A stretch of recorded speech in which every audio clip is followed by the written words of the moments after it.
കോട്ടയം പഞ്ചായത്ത് 7-ാം മൈലിൽ നിർമ്മിച്ച വഴിയോര വിശ്രമ കേന്ദ്രം നാടിന് സമർപ്പിച്ചു. Khadi board vice chairman P Jayarajan ഉദ്ഘാടനം ചെയ്തു. 29 ലക്ഷം രൂപ ചിലവിലാണ് വിശ്രമ കേന്ദ്രം ഒരുക്കിയിരിക്കുന്നത്.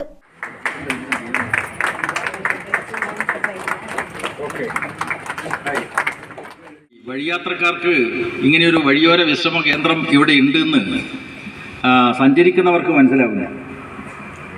7-ാം മൈൽ പരിസരത്തുള്ളവർക്കറിയാം. അവർക്കെല്ലാം വീട്ടിൽ ശൗചാലയമുണ്ട്. ഇവിടെ വന്നിട്ട് മൂത്രമൊഴിക്കേണ്ട യാതൊരു ആവശ്യമില്ല. അപ്പോൾ വഴിയാത്രക്കാർക്കാണ് ഇതിൻ്റെ സൗകര്യം പ്രയോജനപ്പെടുത്തേണ്ടത്. അതിനു വേണ്ടിയിട്ടാണ് ഗവൺമെൻറ് ഇത്തരത്തിലൊരു പദ്ധതി മുന്നോട്ട് വെച്ചത്. അതുകൊണ്ട് ഇതിപ്പോൾ ഇന്ന് ഉദ്ഘാടനം ചെയ്തു. അത് കൃത്യമായിട്ട് നടത്തിപ്പ് എങ്ങനെ കൃത്യമായിട്ട് ക്ലീൻ ചെയ്യണം, വെള്ളം ഒഴിക്കണം. വെള്ളം അവിടെ ഉണ്ടല്ലോ.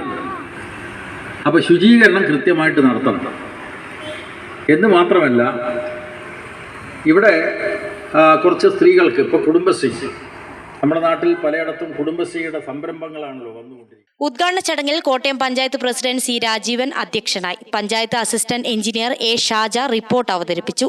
Vice president M Dharmaja, T K Deepa, P Jisha, P P Sajitha, Balan Vayaleri, M K Suresh Kumar, C Raveendran, N Balan, P P Ashokan, P Chandran, Ashraf Chembilali, P K Abubacker, P Sunilkumar തുടങ്ങിയവർ സംസാരിച്ചു. കൂത്തുപറമ്പ് തലശ്ശേരി റോഡിൽ 7-ാം മൈൽ കനാൽക്കരയിൽ ഇറിഗേഷൻ വകുപ്പിൽ നിന്നും അനുവദിച്ച 4.5 സെന്റ് സ്ഥലത്താണ് 29 ലക്ഷം രൂപ ചിലവിൽ വിശ്രമ കേന്ദ്രം നിർമ്മിച്ചിരിക്കുന്നത്. സ്ത്രീകൾക്കും പുരുഷന്മാർക്കും 2 വീതം ടോയ്ലറ്റുകളും യൂറിനൽ ബ്ലോക്കും റെസ്റ്റ് റൂമും കുട്ടികൾക്കുള്ള ടോയ്ലറ്റ്, ഭിന്നശേഷിക്കാർക്കുള്ള ടോയ്ലറ്റ്, കഫ്റ്റീരിയ എന്നിവ വിശ്രമ കേന്ദ്രത്തിൽ ഒരുക്കിയിട്ടുണ്ട്. ഗ്രാമിക ന്യൂസ്, കൂത്തുപറമ്പ്.